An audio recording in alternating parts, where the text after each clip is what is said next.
नमस्कार दोस्तों, स्वरफात सीरीज में आपका स्वागत है। तो आज हम आप लोगों के लिए बीएड फर्स्ट ईयर का ये क्लास लेके आ गए हैं। और आप लोगों का जो बुक है पाठ्यक्रम में भाषा, उसके प्रीवियस ईयर क्वेश्चन का जो भी इम्पोर्टेंट क्वेश्चन बार बार आता है उसका हम सीरीज लेके आ गए हैं। और यह आपके एग्ज़ाम में आपको मार्क्स बढ़ाने में बहुत ही उपयोगी होगा। और रेगुलर अगर आप हमारे साथ बने रहेंगे तो हम रेगुलर क्लास देंगे। और देखिए, आप किसी भी यूनिवर्सिटी से, चाहे पटना यूनिवर्सिटी हो, पाटलिपुत्रा हो, भागलपुर हो, एलएनएमयू हो, बीएन मंडल हो, चाहे बाबा साहेब, बिहार के किसी भी यूनिवर्सिटी, चाहे किसी भी यूनिवर्सिटी भारत के हो, चाहे यूपी के हो, देखिए सिलेबस कोई अलग नहीं होता है। ठीक है, बस यही होता है कि यह क्वेश्चन किसी साल इस यूनिवर्सिटी में पूछा गया तो फिर किसी साल उस यूनिवर्सिटी में पूछा जाता है। बस क्वेश्चन का यही हेर फेर होते रहता है। ठीक है ना, तो क्वेश्चन कोई अलग नहीं होता है। ठीक है, तो देखिए यह सब इंपॉर्टेंट क्वेश्चन है और यह जो है अति लघु उत्तरीय क्वेश्चन है जो आपको 2 से 3 मार्क का पूछा जाएगा। ठीक है, तो चलिए इस क्लास की शुरुआत करने से पहले बता दें कि आप लोग हमें सपोर्ट कीजिए। अगर आप लोग सपोर्ट करना चाहते हैं तो इस वीडियो को प्लीज़ लाइक कीजिए। देखिए, आप जो ही बच्चे हैं, 50 बच्चे, 100 बच्चे अगर रेगुलर देखने वाले हैं, अगर 50 बच्चे देखते हैं, अगर 50 बच्चे लाइक कर देंगे तो यह वीडियो जो है यूट्यूब जो है लगभग 2 से 3 हज़ार आदमी के पास भेज देगा। तो प्लीज़ हमें सपोर्ट कीजिए, थोड़ा हमें भी मोटिवेट कीजिए।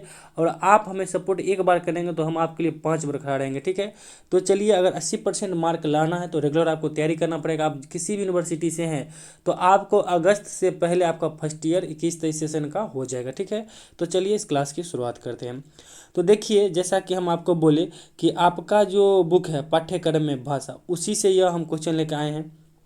तो आपको बता देते हैं कि पहले ये थोड़ा संक्षिप्त में जानिए कि पाठ्यक्रम में जो है भाषा का क्या योगदान है। ठीक है, तो आपको बताते हैं पाठ्यक्रम में। अब देखिए, जैसे कि आप विद्यालय के परिवेश में रहते हैं या विद्यालय से बाहर जो कुछ भी अनुभव करते हैं उसे आप भाषा के माध्यम से एक दूसरे को साझा करते हैं। ठीक है, अब आप सर बोलिए कि नहीं, हम भाषा के माध्यम से जैसे हम नहीं बोलेंगे, कुछ और तरीका से कहेंगे, तो आप लोग रुकिए, हम सभी चीज़ आप लोग को बताते हैं। अब देखिए, पहला क्वेश्चन उसी अनुसार हम सेट किए हैं। तो देखिए, पहला क्वेश्चन क्या है कि भाषा मुख्यतः कितने प्रकार की होती है। तो भाषा जो है 3 प्रकार के होते हैं। जैसा कि आप बोल ले, मान लीजिए आपको मन में होगा नहीं सर, हम कुछ भी अनुभव करते हैं, चाहे विद्यालय में हो या कहीं भी हो, हम सामाजिक प्राणी है, हम विद्यालय में भी रहते हैं, घर में भी रहते हैं, या कहीं मेला में भी घूमते हैं, हम कुछ भी अनुभव करते हैं, तो हम जरूरी नहीं है कि हम बोल के ही करेंगे, हम दूसरे तरीका से किसी को बताएंगे। तो देखिए, भाषा के मुख्यतः कितने प्रकार होते हैं? 3 प्रकार होते हैं। कौन कौन?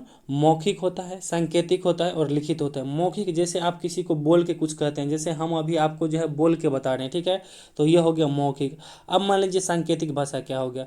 अब मान लीजिए कोई किसी को इशारा से बुलाता है, होता है ना, इशारा से आँख ही मारता है, हाथ से इशारा से बुलाता है तो समझ जाता है कि हमको बुला रहा है। मान लीजिए कोई अपना बाबू जो है सोना को आँख मार के अपने प्रेम का इजहार करता है, और आप लोग भी में से बहुत लोग ऐसा किए होंगे। ठीक है, तो ये भी है सांकेतिक भाषा का। ठीक है, और जब हम किसी को क्या कहते हैं, लिखित भाषा में कोई लेटर देते हैं, और मान लीजिए पहले ज़माना में क्या था, अभी तो मोबाइल है, व्हाट्सएप ये, और पहले ज़माना में यही होता था ना कि लेटर चलता था, लोग लिखित अपने प्रेम का इजहार करते थे, कहीं दूर रहते थे चिट्ठी लिखते थे, या बॉर्डर पे सैनिक रहता था तो उनकी मासूका हो या उनके घर परिवार से सब लिखित देता था। ठीक है, तो वो भी एक भाषा का आदान प्रदान था, तो लिखित भाषा का। ठीक है, अब चलिए अगला क्वेश्चन देखते हैं। अगला क्वेश्चन है कि सांकेतिक भाषा किसे कहते हैं। तो इसका उत्तर क्या हो जाएगा जी?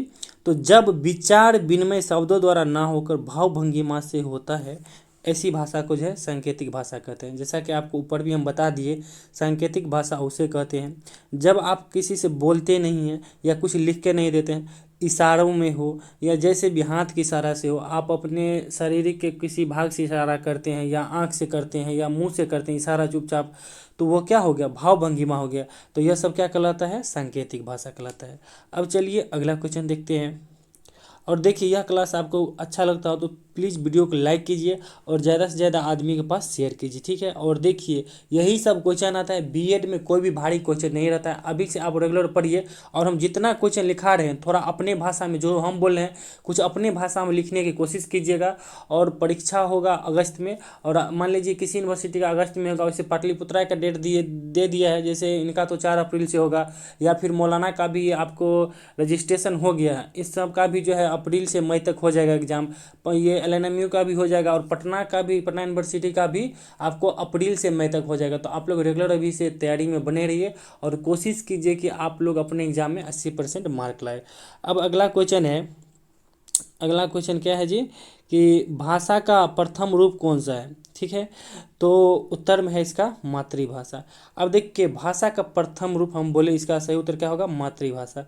जैसे आप मान लीजिए लिखित भाषा हो या सांकेतिक भाषा हो या मौखिक भाषा हो, बच्चा जब जन्म लेता है तो अपने सामाजिक परिवेश में रहता है, एक बार जन्म लेकर तुरंत विद्यालय ही नहीं चला जाता है, ठीक है। तो मातृभाषा जहाँ वो रहता है, जहाँ उनका जन्म हुआ, अपने घर में, अपने मोहल्ला में, वहाँ से कुछ भाषा का वो सीखते हैं। या मान लीजिए अपने नानी के घर जाते हैं या कहीं भी गए, यानी जिस वो क्षेत्र में रहते हैं 10 से 20 किलोमीटर के अंदर, वहाँ जो उसका लोकल एरिया है, ठीक है, तो वह जो है उनका मातृभाषा कहलाता है। अब अगला क्वेश्चन है कि भाषा का दूसरा रूप कौन सा है, ठीक है। तो इसका सही उत्तर हो जाएगा भाषा का दूसरा रूप जो है राष्ट्रभाषा है। अब देखिए राष्ट्रभाषा कहने का मतलब क्या हो गया। मान लीजिए कोई भी राष्ट्र है, हमारा राष्ट्र भारत है या ब्रिटेन है, अमेरिका है, जिस देश में जो है जो भाषा सबसे ज़्यादा बोला जाता हो, मान लीजिए हमारे देश में जो है हिंदी सबसे ज़्यादा बोला जाता है, तो यह हिंदी क्या हो गया, राष्ट्रभाषा हो गया। अब मान लीजिए अमेरिका में सबसे ज़्यादा अंग्रेजी बोला जाता है, तो वहाँ का राष्ट्रभाषा क्या है जी, अंग्रेजी है। ब्रिटेन में अंग्रेजी में बोला जाता है, तो वहाँ का भाषा अंग्रेजी है, राष्ट्रभाषा। या मान लीजिए स्पेन है, तो वहाँ पे स्पेनिश बोला जाता है सबसे ज़्यादा, तो वहाँ की राष्ट्रभाषा क्या है, आपको स्पेनिश है। मान लीजिए चाइना है, तो चाइना में सबसे ज़्यादा क्या बोला जाता है, मंदारिन।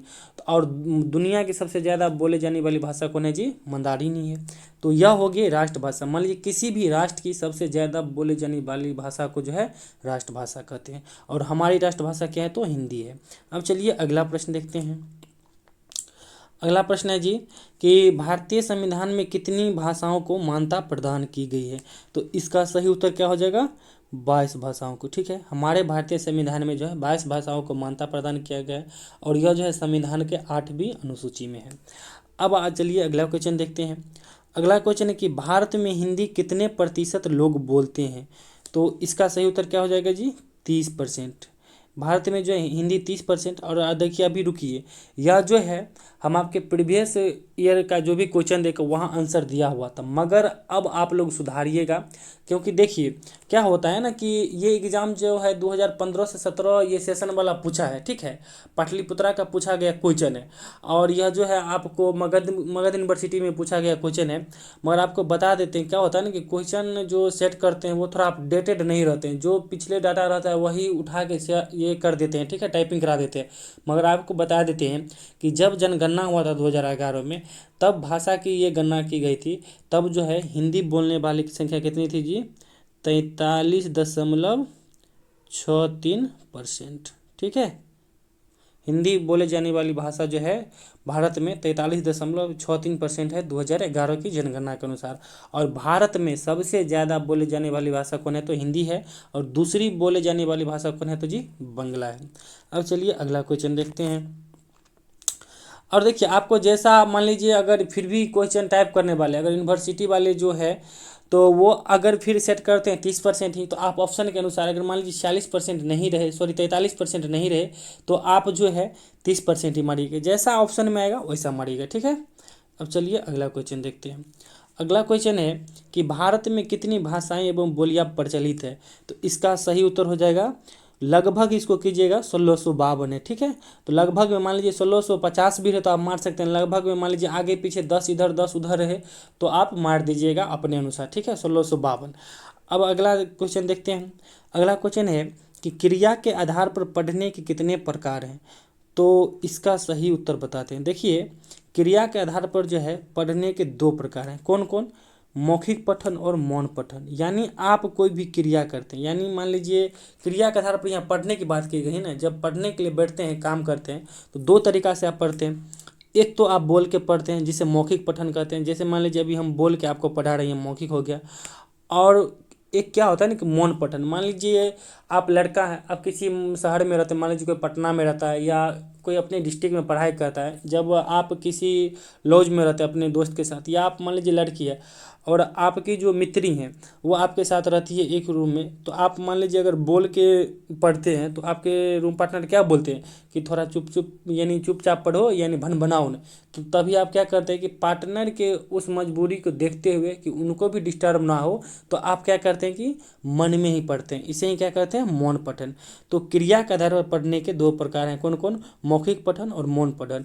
और आप लोग को जो है ऐसे ही क्वेश्चन आएगा, बस देखिए सिंपल है। और आप लोग इसे नोट करते जाइएगा, एक कॉपी बना लीजिए और देखिएगा आप लोग को कैसे 80% मार्क आएगा थ्योरी। और हम सभी दीर्घ उत्तरीय जो भी 10 नंबरी क्वेश्चन आता है सभी का हम अपने भाषा में आप लोगों को पढ़ाएंगे, और ज़रूरी पड़ेगा तो हम आप लोग को व्हाट्सएप पे जो है PDF भी प्रोवाइड कराएंगे, ठीक है। तो चलिए अब अगला क्वेश्चन देखते हैं। अगला क्वेश्चन है कि वाक किसे कहा जाता है, ठीक है। तो इसका सही उत्तर होगा कि वक्ता तथा श्रोता का सम्मिलित व्यवहार वाक कहलाता है। अब देखिए इसके बारे में जानते हैं, ये क्वेश्चन बहुत ही अति महत्वपूर्ण है वाक।